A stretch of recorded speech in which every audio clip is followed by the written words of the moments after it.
Buenos días, amados hermanos. Que el Señor les bendiga. Damos gracias a Dios por este tiempo y por su gracia para con nosotros. Quiero pedirle que por favor abran sus Biblias en Isaías 53. Isaías capítulo 53, versículos 10 al 12. Isaías 53, versículos 10 al 12. Dice la palabra del Señor: con todo eso, Jehová quiso quebrantarlo, sujetándole a padecimiento. Cuando haya puesto su vida en expiación por el pecado, verá linaje, vivirá por largos días, y la voluntad de Jehová será en su mano prosperada. Verá el fruto de la aflicción de su alma y quedará satisfecho. Por su conocimiento justificará mi siervo justo a muchos, y llevará las iniquidades de ellos. Por tanto, yo le daré parte con los grandes, y con los fuertes repartirá despojos, por cuanto derramó su vida hasta la muerte, y fue contado con los pecadores, habiendo él llevado el pecado de muchos, y orado por los transgresores. Oremos. Padre, Dios eterno, te damos gloria y honor a ti, Señor. Tú eres digno, Padre, de toda alabanza, de toda adoración. Gracias, Señor, por tu misericordia, por tu gracia manifestadas en Cristo Jesús, Señor, al redimirnos a nosotros de la esclavitud de nuestros pecados y darnos vida, Señor, juntamente con Cristo. Señor, te ruego, Padre, que esta mañana a través de este texto, Señor, podamos seguir contemplando las maravillas de tu ley, podamos seguir, Señor, contemplando la belleza de tu gracia, de tu misericordia, de tu amor, de tu poder, y que nos concedas también en tu gracia, Señor, poder rendirnos cada vez más a ti, Señor. Padre, te ruego que uses esta enseñanza, que uses tu palabra para la edificación de tu iglesia, Señor. Que me concedas en tu misericordia predicar tu palabra con fidelidad, de manera, Señor, que podamos maravillarnos más de tus bondades, de tus verdades, de tu fidelidad, de nuestro Señor Jesucristo, Padre. Guíanos en este tiempo, Señor, y que tu Espíritu Santo obre con poder en nuestros corazones, para tu gloria, Señor, en el nombre de Jesús. Amén. Como hemos visto, hermanos, esta semana, uno de los pasajes más sublimes que anticipan la obra de nuestro Señor Jesucristo, lo encontramos aquí en esta sección de Isaías, capítulo 52, del versículo 13, que estudiamos el domingo pasado, hasta el versículo 12 de Isaías 53, que acabamos de leer.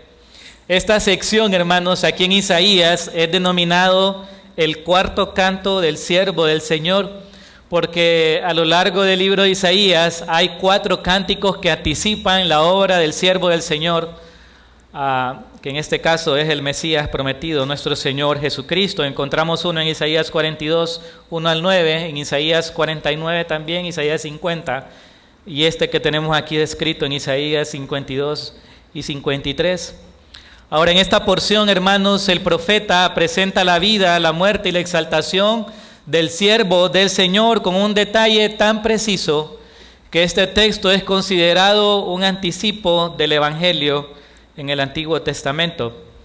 Que si bien es cierto, hay otros textos también que nos muestran con claridad el Evangelio de Cristo. Pero en la sección, hermanos, que vamos a desarrollar esta mañana, el tono del mensaje cambia. Las últimas 2 enseñanzas que vimos el domingo y este viernes, el texto describía con gran detalle los padecimientos y el sufrimiento de nuestro Señor Jesucristo para redimirnos de nuestros pecados, todo lo que Él tuvo que padecer para ser nuestro sustituto en la cruz. Pero ya en esta sección, el profeta o el Señor a través de su profeta nos muestra la exaltación del siervo del Señor, la victoria del siervo del Señor.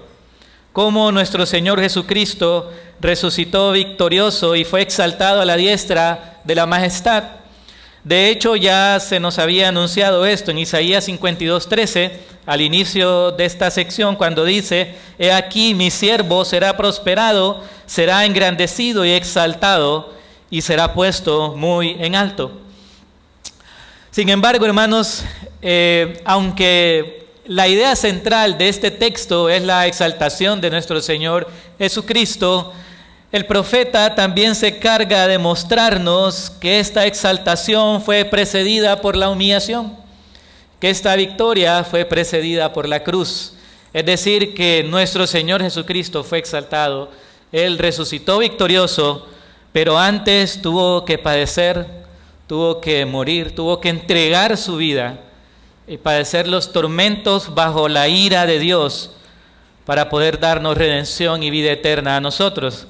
Así que quiero que veamos entonces, en primer lugar, que esta es una victoria que se obtiene por medio del sufrimiento, una victoria que se obtiene por medio del sufrimiento. Nuevamente, el versículo 10 dice: «Con todo eso, Jehová quiso quebrantarlo, sujetándole a padecimiento». Aquí lo que nos está mostrando el profeta, hermanos, cuando dice «con todo eso», es que está conectando los padecimientos que él describe en detalle en los versículos 1 al 9, cuando él muestra cómo el Mesías es rechazado, cómo el Mesías tiene que sufrir por nuestros pecados, tiene que llevar nuestros pecados, es llevado como un cordero al matadero. Todos estos sufrimientos, estos padecimientos que Isaías describe en los versículos 1 al 9, dice el profeta: con todo eso, ¿fue quién? Jehová, que quiso quebrantarlo. Es decir, que todos estos padecimientos de nuestro Señor Jesucristo fueron llevados a cabo por la voluntad de su Padre, y fue su mismo Padre que ejecutó el juicio en la cruz en la persona de su Hijo. Nuestro Señor, hermanos, se encargó de enseñarles esta verdad a los discípulos, que era necesario que Él padeciera, que era necesario que se cumpliera lo que está en la Escritura acerca de sus padecimientos, acerca de sus sufrimientos. Él enseñó una y otra vez a los discípulos que Él iba a resucitar, sí, pero que antes era necesario padecer, que antes era necesario morir en la cruz. Ahora, una vez que los discípulos comprendieron esta verdad, miren lo que dice Pedro en su primer sermón en Hechos, capítulo 2, versículos 22 al 23. Hechos, capítulo 2, le dice Pedro a los israelitas: «Varones israelitas, oíd esta palabra: Jesús Nazareno, varón aprobado por Dios entre vosotros con las maravillas, prodigios y señales que Dios hizo entre vosotros por medio de él, como vosotros mismos sabéis». Miren lo que dice Pedro aquí en el 23. «A este, entregado por el determinado consejo y anticipado conocimiento de Dios, prendiste y matasteis por manos de inicuos, crucificándole». ¿Por quién fue entregado el Mesías? Por el consejo de Dios, por el previo consejo, determinado consejo de Dios. Es decir, era un plan que Dios había predeterminado con anterioridad, hermanos, que el Mesías, que nuestro Señor Jesucristo fuera entregado en manos de su propio pueblo, que fuera entregado de los romanos y fuera crucificado. Ahora, noten aquí lo interesante, ¿verdad? Que aunque Pedro está aclarando que esto es parte del plan soberano de Dios, que esto sucedió porque Dios así lo quiso, al mismo tiempo esto no anula la responsabilidad del hombre.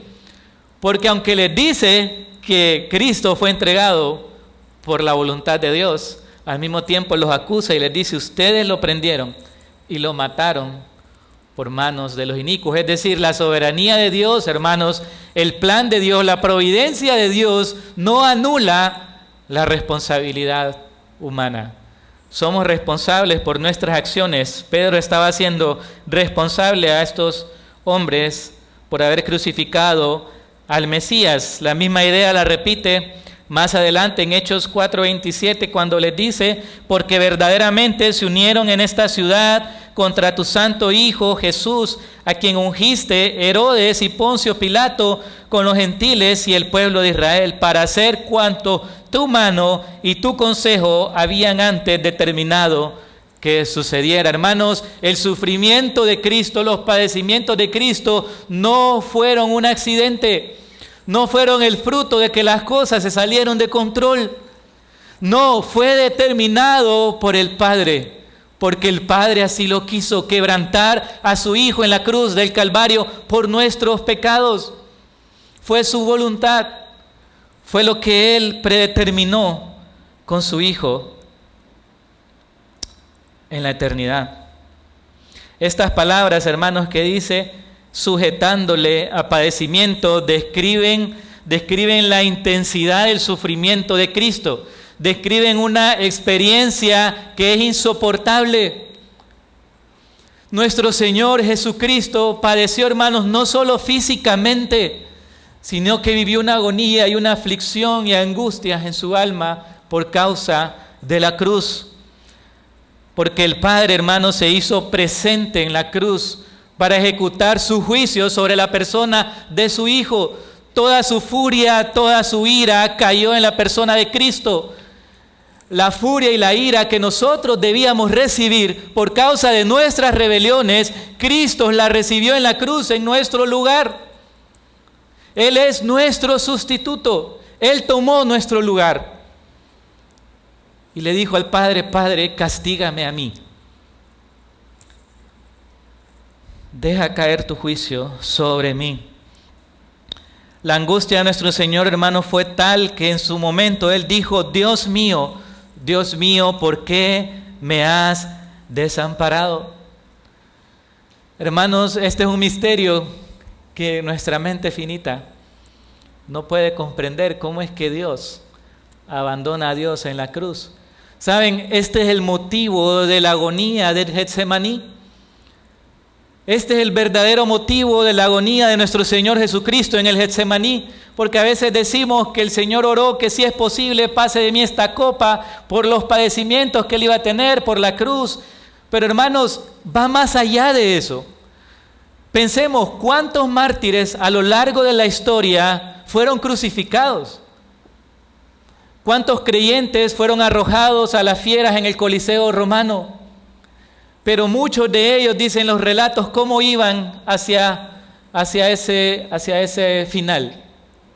Algunos iban cantando himnos, algunos iban con gozo. Ahora entonces, ¿por qué nuestro Señor Jesucristo se angustió hasta la muerte en el Getsemaní? Porque Él sabía, hermanos, que en su momento en la cruz Él iba a experimentar el abandono de su Padre, porque en ese momento Cristo estaba siendo hecho maldición por nosotros.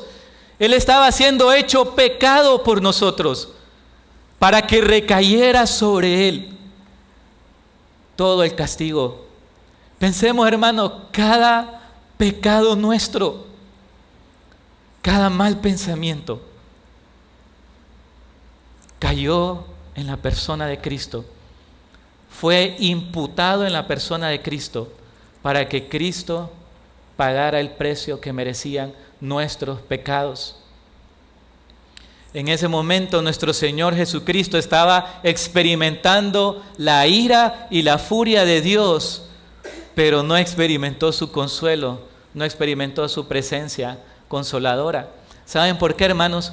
Porque esa es la descripción del infierno.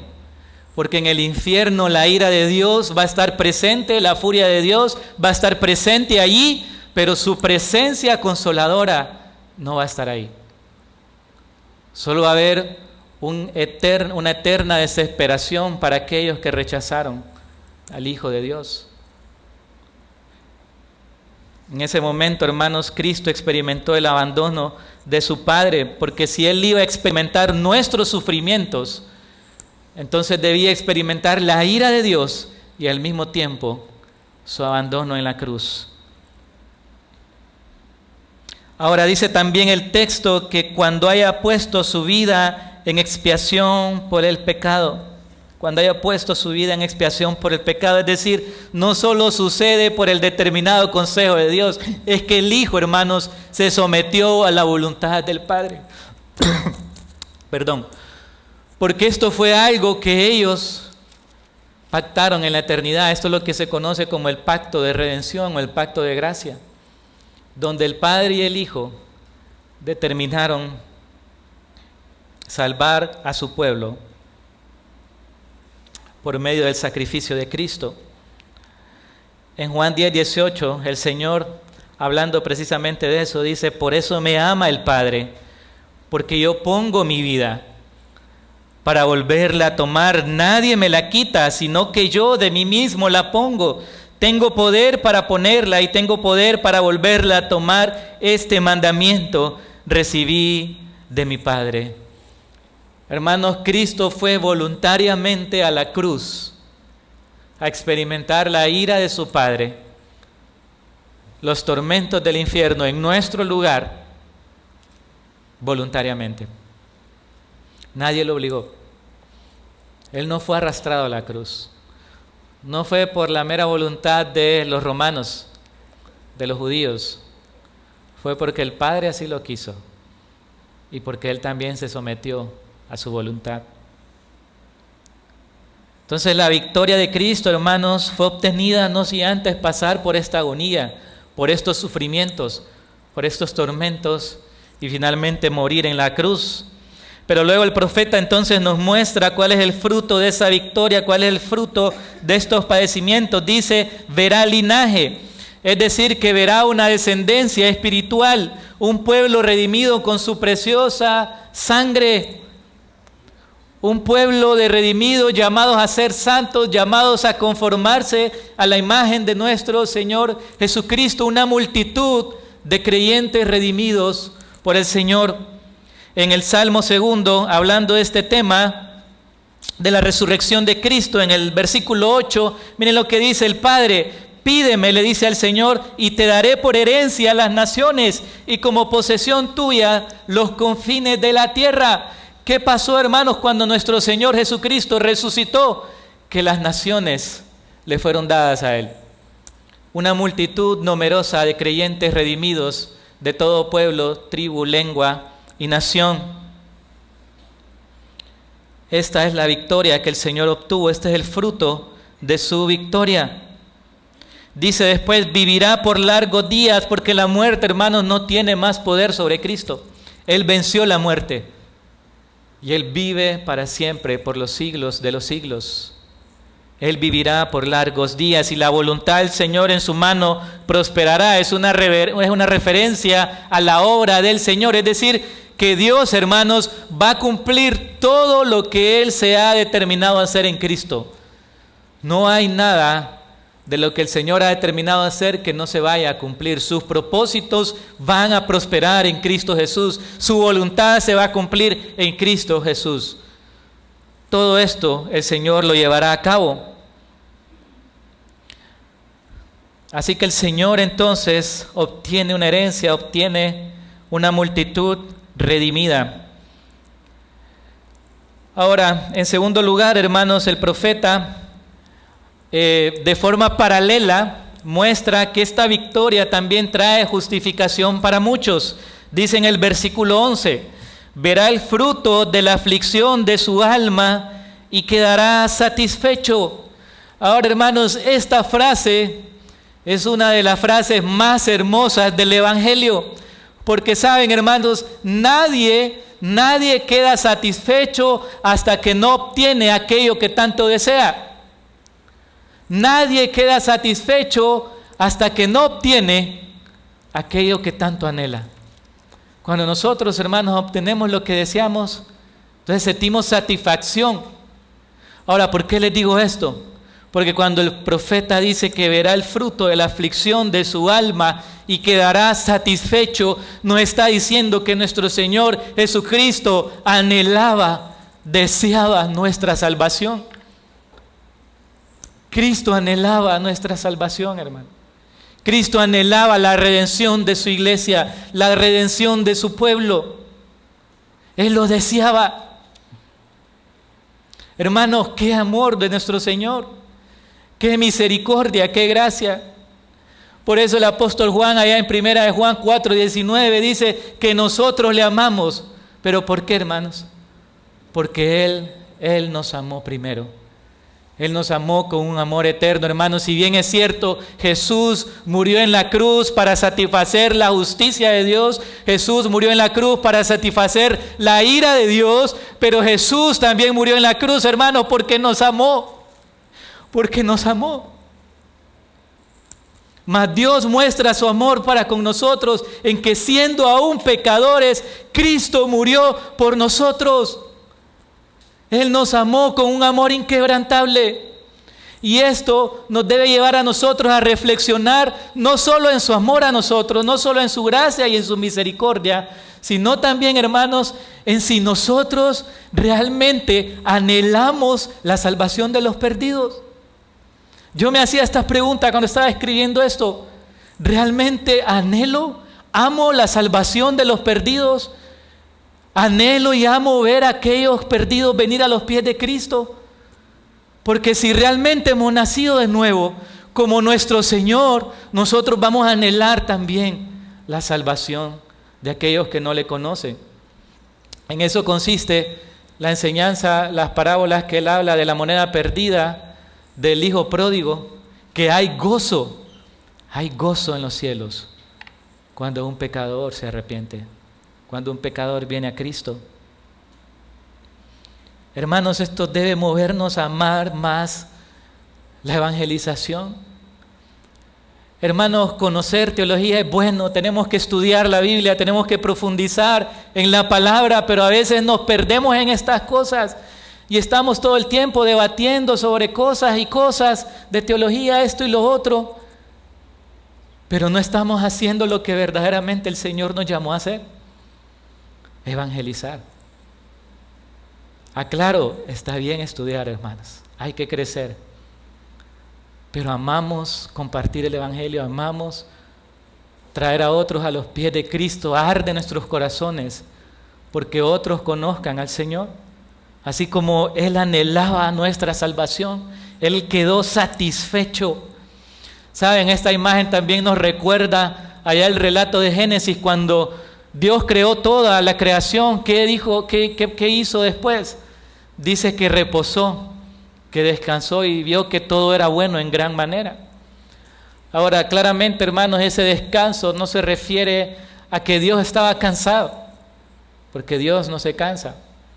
Era una referencia a esto mismo, que quedó satisfecho, quedó complacido con lo que Él había hecho. Y saben, en la nueva creación, nuestro Cristo, nuestro Rey, queda satisfecho al ver el fruto de la aflicción de su alma. Nuestro Señor, hermanos, anhelaba nuestra salvación. Ahora, este es un ánimo también para nosotros para perseverar incluso a través de las aflicciones, porque es precisamente ese fruto que el Señor esperaba, lo que dice aquí, que lo hace estar complacido, lo que lo hizo perseverar aún a través del dolor y del sufrimiento. Y saben, ahí el Señor en Hebreos capítulo 12, versículo 2, nos da el mismo ánimo a nosotros y nos pone de ejemplo Jesús, ¿verdad? Desde Hebreos capítulo 10 nos está llamando a perseverar, a no darle la espalda al Señor. En Hebreos capítulo 11 nos da el ejemplo de todos estos testigos, de estas personas que vivieron por la fe y que aún a pesar de las dificultades perseveraron por la fe en el Señor. Y en Hebreos 12:2 dice: puesto los ojos en Jesús, el autor y consumador de la fe, el cual por el gozo puesto delante de Él sufrió la cruz, menospreciando el oprobio, y se sentó a la diestra del trono de Dios. Cristo miró el fruto de su aflicción, Cristo vio el gozo que iba a venir después, vio la gloria que venía después y perseveró aún en medio de sus aflicciones. Ahora, luego dice el texto: por su conocimiento justificará a mi siervo justo a muchos. Ahora, esta frase, hermanos, ha sido un tanto objeto de debate, Porque no se sabe con certeza si cuando dice por su conocimiento está hablando que por el conocimiento perfecto de Cristo Él justificó a muchos, o por el conocimiento de Él, es decir, de Cristo, muchos serán justificados. Y por eso algunas traducciones, y yo creo que es la traducción más correcta, lo escriben así: por el conocimiento de Él, mi siervo justo justificará a muchos. Porque solo por medio de quién el hombre puede ser justificado, solo por conocer a quién, a Cristo. ¿No es eso lo que dice Juan 17:3? Cristo mismo lo dice: y esta es la vida eterna, que te conozcan a ti, el único Dios verdadero, y a Jesucristo, a quien has enviado. Hermanos, solo podemos ser salvos, solo podemos ser justificados por medio de la fe en Cristo Jesús. No hay otra manera de ser salvos. Hermanos, nadie puede ser salvo por sus obras. No importa cuán bueno piense una persona que puede ser, no importa, no puede ser salvo por tus obras. Es solo a través de la fe que el hombre puede ser justificado. Solo a través de la fe en Cristo Jesús. Solo cuando reconocemos nuestra condición delante de Dios y miro a Cristo, miro su obra y pongo mi confianza en Él y digo, me aferro a los méritos de Cristo. Es por su gracia, es por su obra.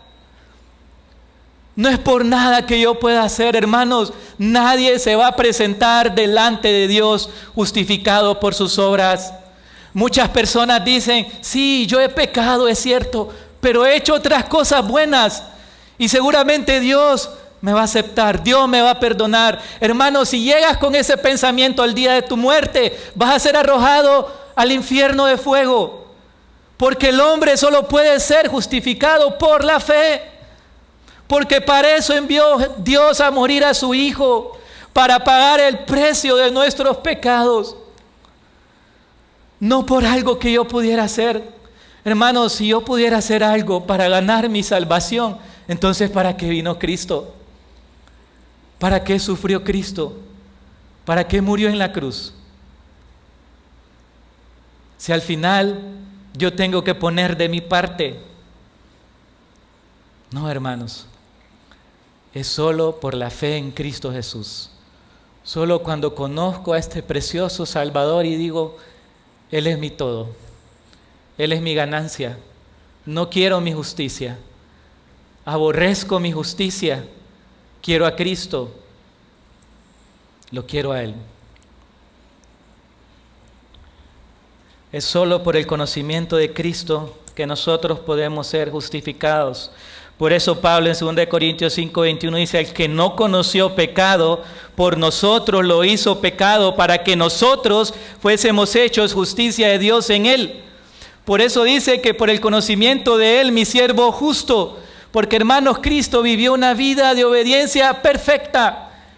Entonces en la cruz, Dios le estaba imputando mi injusticia a Cristo. Dios le estaba imputando mis pecados a Cristo. Y cuando yo creo en Él, entonces lo que hace Dios es que me imputa la justicia de Cristo y me declara justo por la fe. ¿Por qué? Porque he creído en el Señor y Él me aplica esa obediencia perfecta, esa justicia de Cristo, me la aplica a mí.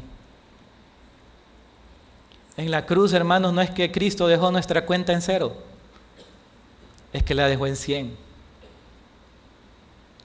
Él nos justificó por su gracia, por su misericordia. Y dice que justificará a muchos. Son muchos aquellos que van a venir a los pies del Señor, son muchos los redimidos. Esto fue lo que Juan vio en Apocalipsis 7:9, dice, después de esto miré y aquí una gran multitud, la cual nadie podía contar, de todas naciones, tribus, pueblos, lenguas, que estaban delante del trono y en presencia del Cordero, vestidos de ropas blancas y con palmas en las manos, y clamaban a gran voz diciendo, la salvación pertenece a nuestro Dios que está sentado en el trono y al Cordero. Y ahí estamos todos aquellos que hemos creído en el Señor, que hemos sido justificados por su gracia y por la fe en Él.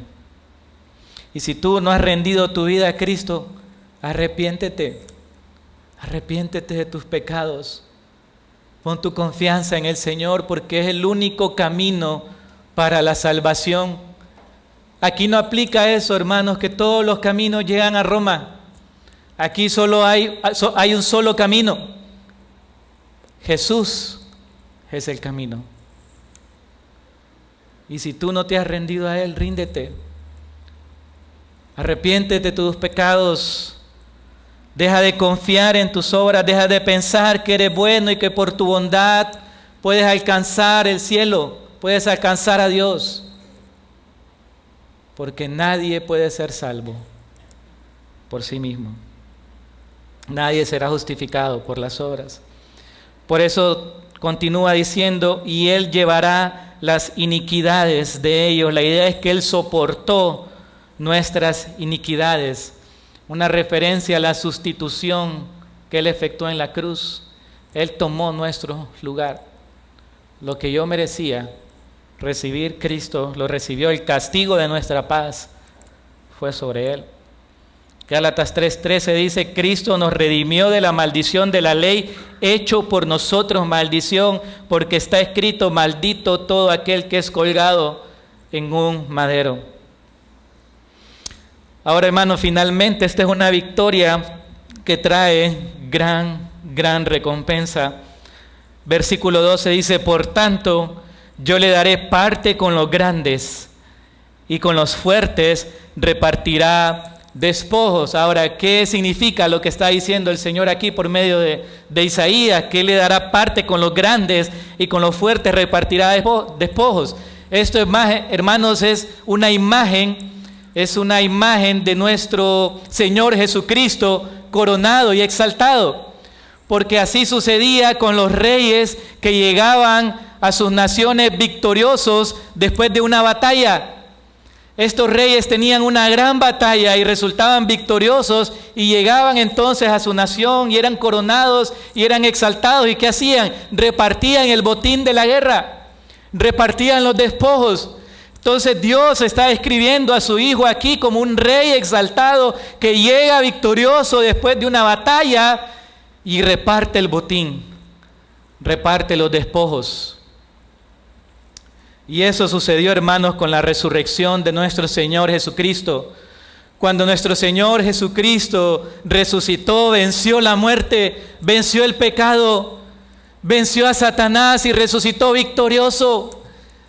Y después ascendió hasta la diestra de la majestad y fue coronado con gran gloria. Hermanos, esto es lo que describe el profeta Daniel. Acompáñenme a leer, por favor, Daniel 7:13. Daniel 7:13.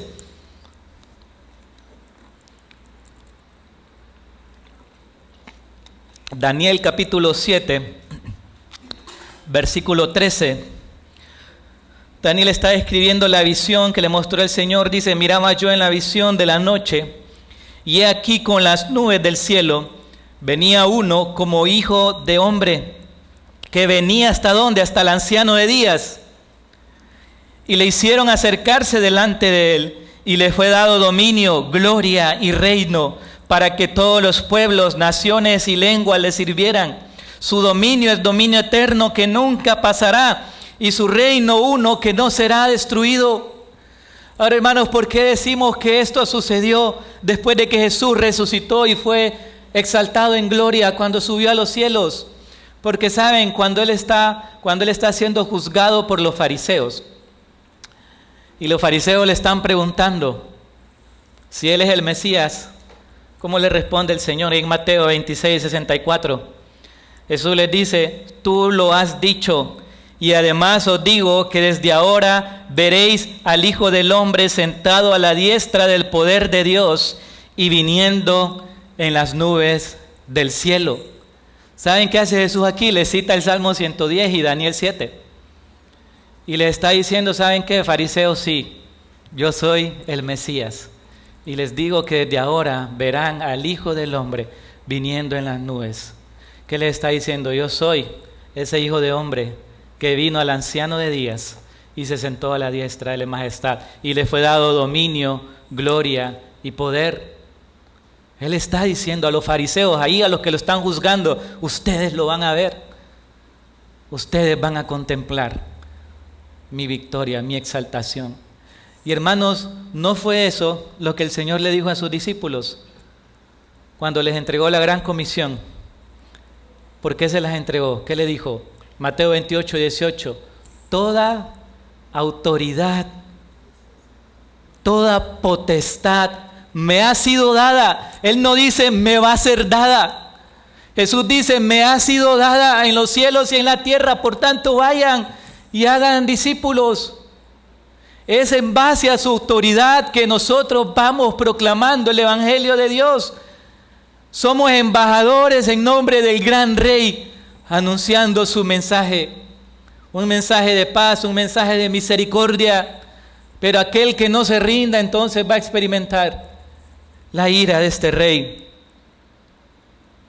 Y a veces uno se pregunta, pero ¿cómo puede ser que Cristo esté reinando si hay tanta maldad? Pero mira lo que dice Pablo en 1 Corintios 15, hablando en el contexto de la resurrección. 1 Corintios 15, 25 dice, porque preciso es que Él reine hasta que haya puesto a todos sus enemigos debajo de sus pies. Es decir, ¿hay oposición? ¿Hay enemigos? Sí los hay. Pero ¿qué está haciendo Cristo? Está reinando y está poniendo a todos sus enemigos debajo de sus pies. Y con esa confianza, hermano, nosotros debemos proclamar el Evangelio. No debemos temer. Debemos creer lo que la palabra dice y reconocer que Cristo está reinando, que Cristo está sentado a la diestra de la majestad. Y aunque hay enemigos que se oponen a Él, aunque Satanás se está oponiendo, se está resistiendo, Él va a poner todos sus enemigos debajo de sus pies.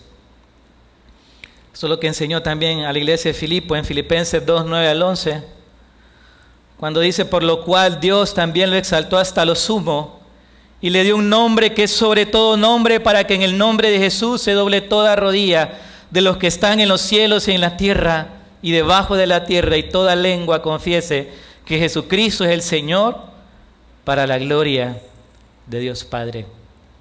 Toda lengua confesará, toda rodilla se doblará y confesará que Jesucristo es el Señor, es el Rey, es el amo. Nuevamente el Salmo 2, versículo 7 dice, yo publicaré el decreto, Jehová me ha dicho, mi hijo eres tú, yo te he engendrado hoy. ¿Saben? Ese versículo, Pablo en Hechos, capítulo 13, lo toma y lo aplica a la resurrección de Jesús. Él le dice a los judíos que Dios les cumplió la promesa resucitando a Cristo entre los muertos, y dice, y cita Salmo 2.7, tal como está escrito en el Salmo 2, versículo 7, por lo cual cuando dice Jehová me ha dicho, mi hijo eres tú, yo te he engendrado hoy. O sea que Pablo aplica este texto a la resurrección. ¿Y qué dice después? Pídeme y te daré por herencia a las naciones y como posesión tuya los confines de la tierra. Los quebrantarás con vara de hierro, como vasija de alfarero los desmenuzarás. Ahora pues, oh reyes, sed prudentes, admitid amonestación, jueces de la tierra, servid a Jehová con temor y alegraos con temblor. Honrad al Hijo para que no se enoje y perezcáis en el camino, pues se inflama de pronto su ira. Bienaventurados todos los que en Él confían. Hermanos, Cristo es el Rey que Dios ha exaltado, que le ha dado toda autoridad y ha mandado a todos los hombres que honren al Hijo, que lo honren para que no perezcan, para que no mueran.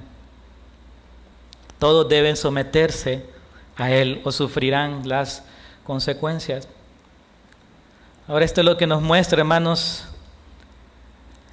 respecto a la exaltación de Cristo, pero aquí hay algo interesante también. Dice en el versículo 11 que por su conocimiento mi siervo justo justificará a muchos, ¿recuerdan? Muchos. Pero aquí en el versículo 12, cuando dice y con los grandes repartirá despojos, es la misma palabra, grandes es la misma palabra para muchos. Es decir, que esos muchos justificados que somos nosotros, somos los mismos grandes de los que habla aquí en el versículo 12. Es decir, cuando dice que con los grandes repartirá despojos, hermanos, se está refiriendo a nosotros. Cristo comparte el botín de su victoria con su pueblo. Y hermanos, eso es lo que dice Romanos capítulo 8, versículo 17, cuando dice: y si hijos, también herederos, herederos de Dios y coherederos con Cristo, si es que padecemos juntamente con Él, para que juntamente con Él seamos glorificados. Hermanos, estas son las maravillas del Evangelio.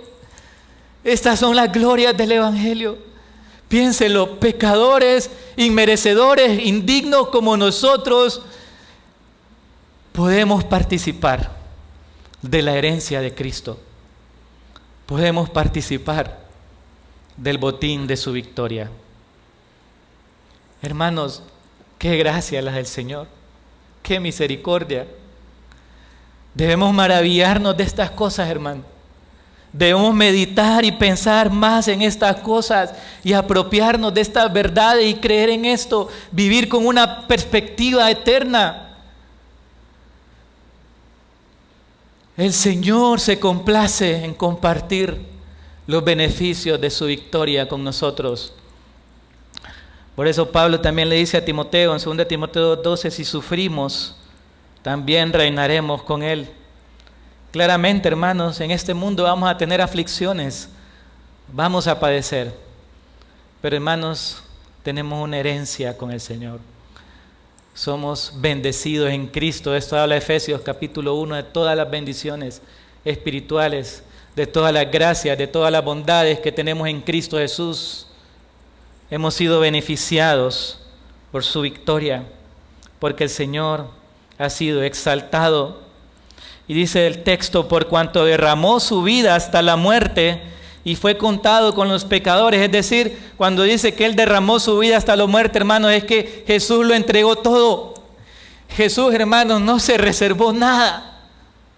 Él entregó su vida por completo en sacrificio por nuestros pecados. Y dice, y con los pecadores fue contado. Por un lado habla de cómo Él se identifica con nosotros los pecadores, pero también nos muestra cómo Jesús fue crucificado entre dos malhechores. Jesús, hermanos, fue crucificado como un malhechor más.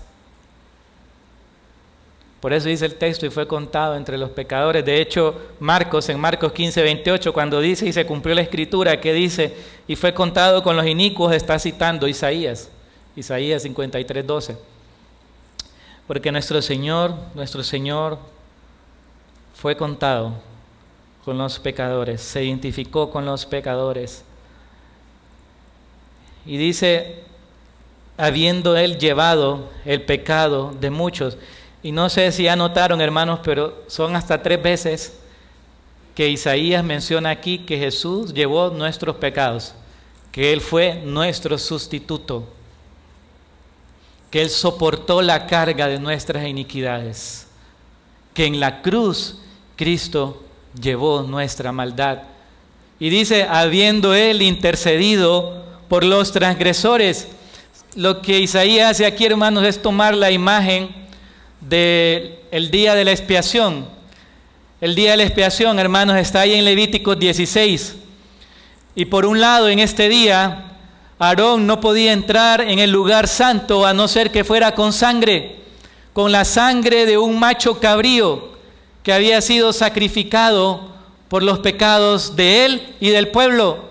Entonces tenía que entrar en el lugar santo con esta sangre, pero después lo que tenía que hacer era que tenía que confesar los pecados del pueblo, los suyos propios, delante de Dios, y poner las manos sobre otro macho cabrío, y luego soltar ese macho que iba a ser enviado al desierto como una imagen de que los pecados eran llevados, eran alejados del pueblo. Este día, hermanos, este sacrificio era un sermón continuo para el pueblo de Israel.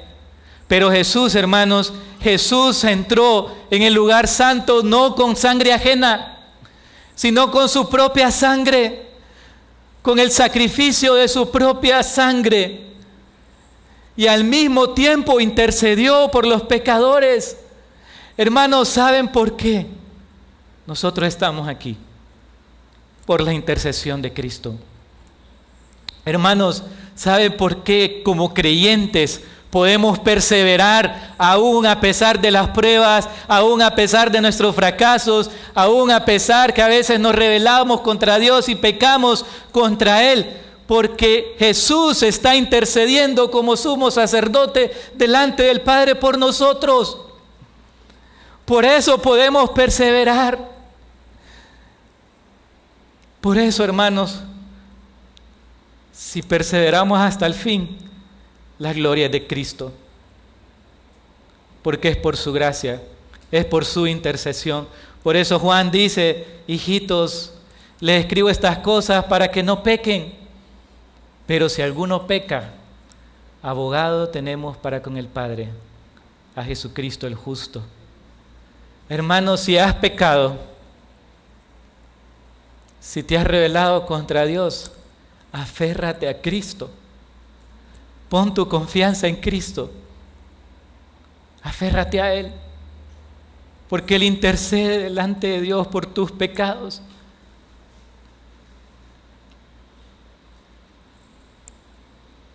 Aférrate al Señor. Una de las razones por las que a veces continuamos pecando y seguimos en ese círculo es porque estamos poniendo la mirada en nosotros mismos, porque queremos arreglar las cosas por nuestra cuenta o queremos equilibrar la balanza. Pero lo que tenemos que hacer, hermanos, es ver a Cristo. Ver a Cristo. Él está intercediendo por nosotros. Él está intercediendo por nosotros, hermanos. Esta es la obra del Señor. El siervo fue exaltado, el siervo fue glorificado, porque entregó su vida por completo por cada uno de nosotros.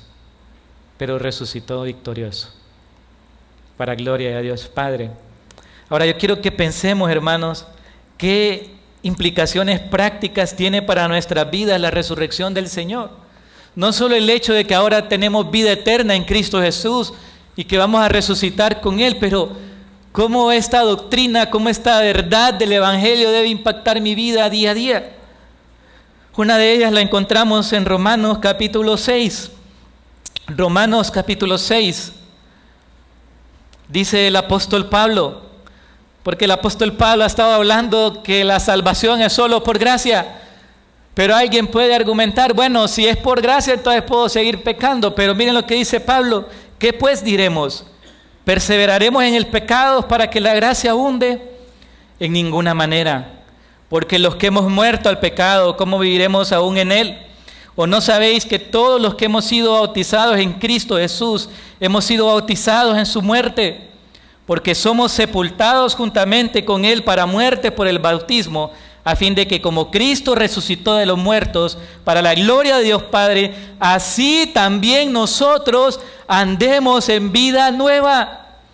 Por causa de la resurrección de nuestro Señor Jesucristo, nosotros podemos vivir una nueva vida porque hemos nacido de nuevo, hemos muerto con Cristo y hemos resucitado con Él.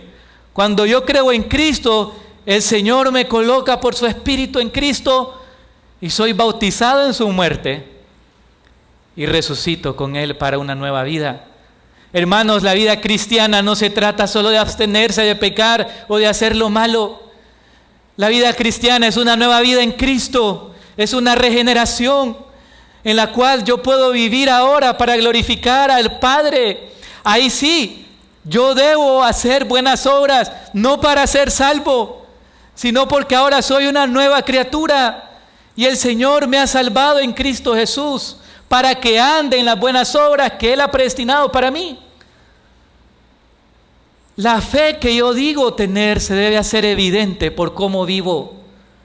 La fe sin obras, hermanos, es muerta. Eso es lo que enseña Santiago.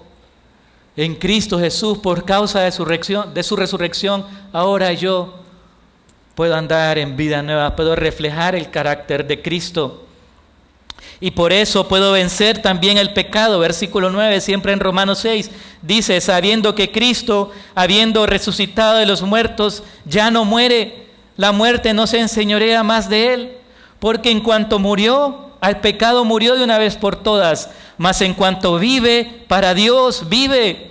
Así también vosotros consideraos muertos al pecado, pero vivos para Dios en Cristo Jesús, Señor nuestro. No reine pues el pecado en vuestro cuerpo mortal, de modo que lo obedezcáis en sus concupiscencias. Hermanos, el pecado ya no tiene más poder sobre nosotros.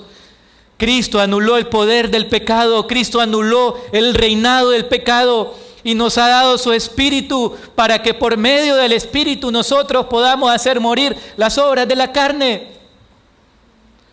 Hermanos, un creyente no puede vivir continuamente en pecado, porque el pecado no se enseñoreará más de él. Pecamos a veces, sí, hermanos, y feo, nos rebelamos contra Dios. Pero ¿qué hace el Espíritu de Cristo en nuestras vidas? Nos redarguye, nos humilla, nos disciplina, hasta que volvamos otra vez a la obediencia, hasta que crezcamos otra vez en la obediencia. En Cristo, hermanos, tenemos poder, tenemos victoria sobre el pecado. Ya no debe reinar el pecado en nuestras vidas. Ahora también tenemos esperanza en medio del sufrimiento. Y el apóstol Pedro, escribiéndole a una congregación que estaba padeciendo, una congregación que estaba sufriendo, en 1 de Pedro 1:3, les dice: bendito el Dios y Padre de nuestro Señor Jesucristo, que según su grande misericordia nos hizo renacer para una esperanza viva por la resurrección de Jesucristo de los muertos. Hermanos, nosotros tenemos una esperanza viva por la resurrección. ¿Y en qué consiste esta esperanza? Dice Pedro después: en una herencia incontaminada, una herencia inmarcesible, una herencia incorruptible reservada en los cielos para nosotros. En este mundo vamos a tener aflicciones, hermano. En este mundo vamos a padecer, pero por la victoria de Cristo, yo sé que tengo una herencia en los cielos. Yo tengo esperanza y sé que un día voy a estar con mi Señor, disfrutando en gloria, donde ya no va a haber más muerte, ya no va a haber más dolor, ya no va a haber más llanto, ya no va a haber más enfermedad, sino que voy a estar en gloria con Él. Y por eso también en Cristo, por medio de su resurrección, nosotros podemos tener libertad del temor a la muerte. Libertad del temor a la muerte. En 1 Corintios 15, nuevamente, hermanos, acompáñenme ahí vamos a terminar. 1 Corintios 15. 1 Corintios 15, hermanos, es un capítulo dedicado por Pablo a la defensa de la resurrección. Y cuando Pablo ya casi está concluyendo, está hablando de cómo, cuando el día del Señor, de cómo nosotros vamos a ser resucitados. Cuando se toque la trompeta, dice: los muertos serán resucitados incorruptibles y nosotros seremos transformados. Y dice en el versículo 54: y cuando esto corruptible, es decir, nuestro cuerpo mortal, se haya vestido de incorrupción y esto mortal se haya vestido de inmortalidad, entonces se cumplirá la palabra que está escrita: sorbida es la muerte en victoria. ¿Dónde está, oh muerte, tu aguijón? ¿Dónde está, oh sepulcro, tu victoria? Hermanos, el creyente puede vivir con libertad del temor a la muerte. De hecho, el autor de Hebreos dice que esa es la hora que vino a ser Cristo, a libertarnos de la esclavitud del temor a la muerte. Por eso Pablo podía decir: para mí el vivir es Cristo y el morir es ganancia. El creyente, hermanos, no debe temer a la muerte, porque sabe que esto solo es un paso para estar con su Señor y que un día va a ser resucitado con Él en gloria. Y finalmente, hermanos, es un ánimo para que nosotros perseveremos en la obra del Señor. Ahí mismo en este capítulo de Corintios, en el versículo 58, ya como conclusión a todo lo que viene hablando Pablo, una conclusión sumamente práctica. Versículo 58 dice: así que, hermanos míos amados, estad firmes y constantes, creciendo en la obra del Señor siempre, sabiendo que vuestro trabajo en el Señor no es en vano. Hermanos, porque Cristo resucitó, nada de lo que yo haga para Él es en vano, es vacío, es sin sentido. Todo lo que yo haga para Cristo, hermanos, tiene valor, tiene una ganancia eterna, tiene una recompensa eterna. Así que si tú sirves en tu casa a tu esposo, tu esposa, a tus hijos y lo haces para Cristo, eso que estás haciendo tiene una recompensa eterna, tiene una ganancia eterna, tiene valor delante de Dios. Si en tu trabajo lo haces para glorificar a Cristo, no es en vano, tiene un valor eterno. Si haces la obra del Señor, lo que sea que hagas, hermano, si lo estás haciendo para el Señor, no es en vano. No es en vano, porque un día nuestro Señor Jesucristo vendrá por su iglesia con gran gloria y poder y recompensará a cada uno por lo que hizo para Él. En Cristo, hermanos, hay ganancia y es un ánimo para perseverar. Todo lo que hagamos para el Señor tiene un impacto en la eternidad, hermano. Todo lo que hagas, desde servir a tu familia en casa, servir a un hermano en parqueo, servir a un niño en escuela bíblica, servir aquí en la iglesia con los de afuera, sea lo que sea que hagas para Cristo, no es en vano, porque Cristo resucitó, Él vive y un día regresará por nosotros. Vamos a orar.